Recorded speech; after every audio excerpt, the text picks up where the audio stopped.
This morning, an ROV, or remote operated vehicle, from the vessel Horizon Arctic discovered the tail cone of the Titan submersible approximately 1,600 feet from the bow of the Titanic on the seafloor. The ROV subsequently found additional debris. In consultation with experts from within the Unified Command, the debris is consistent with the catastrophic loss of the pressure chamber. Upon this determination, we immediately notified the families. On behalf of the United States Coast Guard and the entire Unified Command, I offer my deepest condolences to the families. I can only imagine what this has been like for them, and I hope that this discovery provides some solace during this difficult time.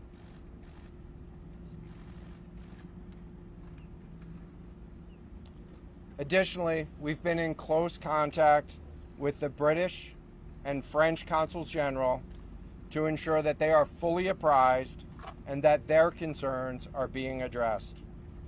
The outpouring of support in this highly complex search operation has been robust and immensely appreciated. We are grateful for the rapid mobilization of experts on the undersea search and rescue, and we thank all of the agencies and personnel for their role in the response. We're also incredibly grateful for the full spectrum of international assistance that's been provided. The ROVs will remain on scene and continue to gather information. Again, our most heartfelt condolences go out to the loved ones of the crew. We'll now take questions. John, what other debris have you found? John, what other debris have you found? Can you talk about the delay in reporting the vessel missing and what impact that had on the recovery? This was a incredibly complex case, and we're still working to develop the details for the timeline involved with this casualty and the response. And so we'll provide that information. James Matthews from Sky News. John, what other debris have you found? And have you found any trace of those who were on? So this is an incredibly complex operating environment on the seafloor, over 2 miles beneath the surface. And so the remote operating vehicle has been searching, and it is highly capable. And we've been able to classify parts of the pressure chamber for the Titan submersible. Let me refer to one of my undersea experts here, Mr. Paul Hankin, to talk about the nature of some of the debris.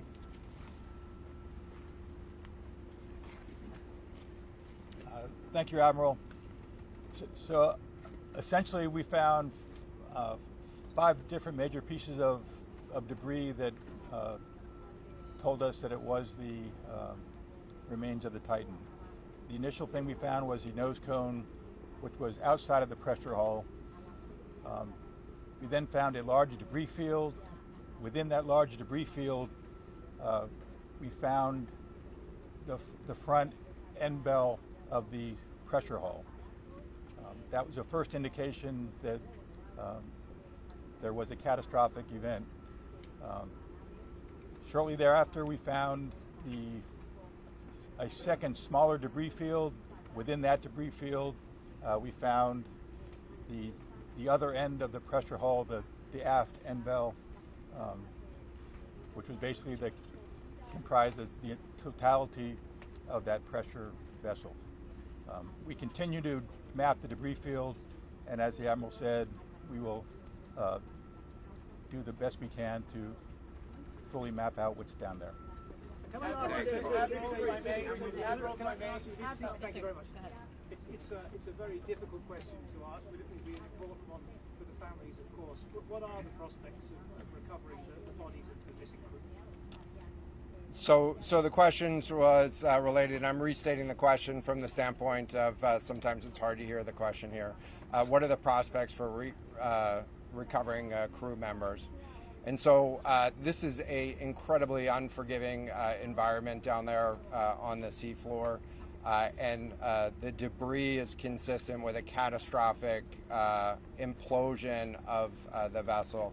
And so we'll continue to work and continue to search the area down there, but I don't have an answer for prospects at this time. Admiral, it's Tom Costello at NBC News. Is there any suggestion? Sorry, any suggestion at all that the sub itself collided with the wreckage of Titanic, or that instead it might have imploded above the wreckage and then rained down nearby? So the question was, is there any question as to whether or not the sub collided with the Titanic or whether it imploded above and debris field created from that? So the location of the Titan submersible was in an area that was approximately 1,600 feet from the wreck of the Titanic. I have an expert here that is familiar with that area and can talk about the debris field and what the debris field indicates in terms of where the casualty may have occurred. Rear Admiral, really quickly, can you tell me when that massive fleet will be called back? Hang on a second. The expert voice is coming up to answer the question. Thank you, Admiral. So the question is, where does the wreck lie in relation to the Titanic? I didn't hear the Admiral's answer. I think 1,600 feet. Was that correct, Admiral? Yep, you got it. So that's off the bow of Titanic. It's in an area where there is not any debris of Titanic. It is a smooth bottom. There, to my knowledge and anything I've seen, there's no Titanic wreckage in that area. And again, 200 plus meters from the bow, and consistent with the location of last communication for an implosion in the water column. And the size of the debris field is consistent with that implosion in the water column. What would cause the implosion? In terms of the timing here, you say that this was a catastrophic implosion. And I know it's early on, but is it your estimation that this happened right at the moment when they lost contact, an hour and 45 minutes after their descent? So the question was about the timing of the catastrophic implosion. Right now, it is too early to tell with that. We know that as we've been prosecuting this search over the course of the last 72 hours and beyond, that we've had sonar buoys in the water nearly continuously and have not detected any catastrophic events when those sonar buoys have been in the water. So. Can you describe what happens from here, sir, in the next days and weeks in terms of finding any more debris? What happens from here? So we will. The question was, what happens from here? What's the next phase? And so right now, again, our thoughts are with the families and making sure that they have an understanding as best as we can provide of what happened and begin to find some closure. In terms of the large process, we're going to continue to investigate the site of the debris field. And then I know that there's also a lot of questions about how, why, and when did this happen. And so, you know, those are questions that we will collect as much information as we can on now, while the governments are meeting and discussing you know, what an investigation of this nature of a casualty might look like. This is something that happened. I'll just remind everybody. This is something that happened in a remote portion of the ocean with people from several different countries around the world And so it is a complex case to work through, but I'm confident that those questions will begin to get answered. From the UK, is there any suggestion that time factors, speed, anything could have prevented this or saved the 5 people on board, or is this quite simply a catastrophic accident? The question was there any suggestion that time factors may have played a role or a consideration in the casualty here? And so the debris field is consistent with a catastrophic implosion of the vessel. Again, while we were prosecuting the search, we had listening devices in the water throughout and did not hear any signs of catastrophic failure from those. And so we're going to continue to investigate, or we're going to continue to document the information there and understand, based on all the information we have, the timeline.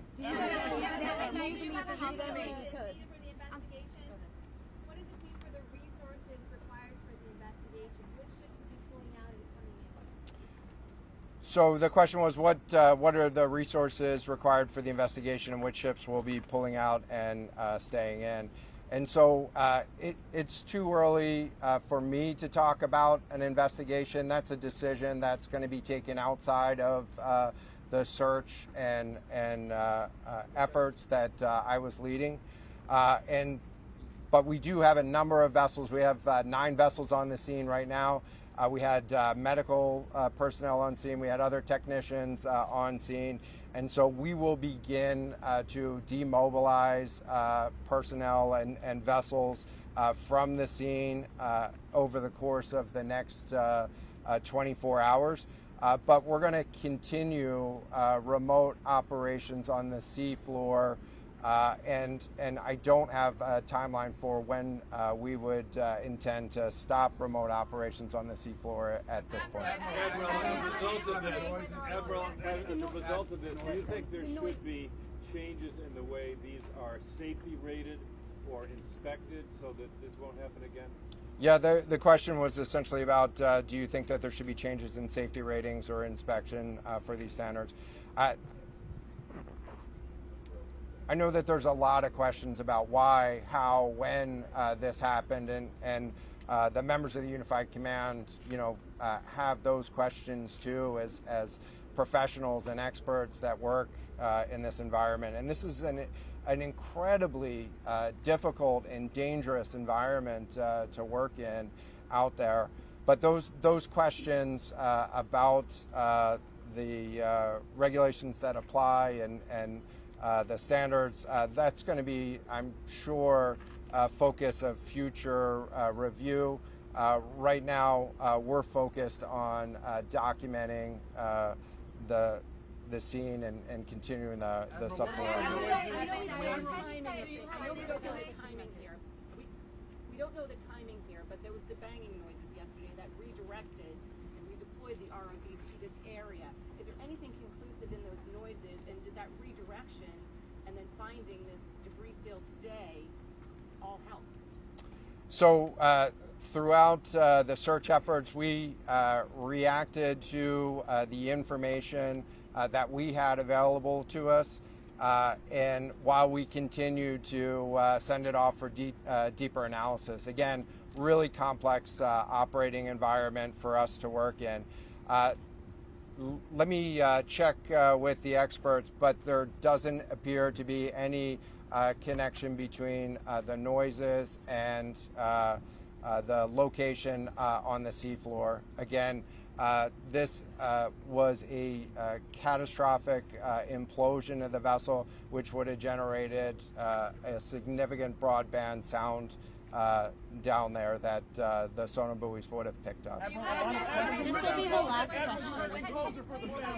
Admiral, if you talk about the ROV that dropped into the ocean today, it arrived early this morning. It seems it swiftly was able to find the debris field. If you could talk about the speed of that, and also were all of the assets involved moved as swiftly as possible to the area? Was any help turned away, as some lawmakers have criticized the government? This was a incredibly complex operation, and we were able to mobilize an immense amount of gear to the site in just a really remarkable amount of time, given the fact that we started without any sort of vessel response plan for this or any sort of pre-stage resources. And so the equipment that was brought on site this morning that we were using was a pelagic ROV capable of operating at 6,000 meters, cameras, sonar, other articulating arms and resources on it. And it, we had to transport it here through C-17 aircraft. This is 2 aircraft that it took to get this up here. And so we've really had the right gear on site and worked as swiftly as possible to bring all of the capabilities that we had to bear to this search and rescue effort. And it was just a huge international and interagency effort to make this happen. So I'm really grateful for all of the responders that came out to support this and really search for the vessel. It is a difficult day for all of us, and it's especially difficult for the families, and our thoughts are with the families today. But this was an immense support, and we had the right gear on the bottom to find it. So thank you. Will you attempt to recover the bodies, can we ask you? The victims, will they be recovered? Thank you so much, everyone, for attending this afternoon. There are no future planned press conferences. Updates will be shared to the USCG Northeast Twitter page, and our staff will be available to take down any questions following this. Can you Thank spell you. and give us the names of the 2 gentlemen who spoke?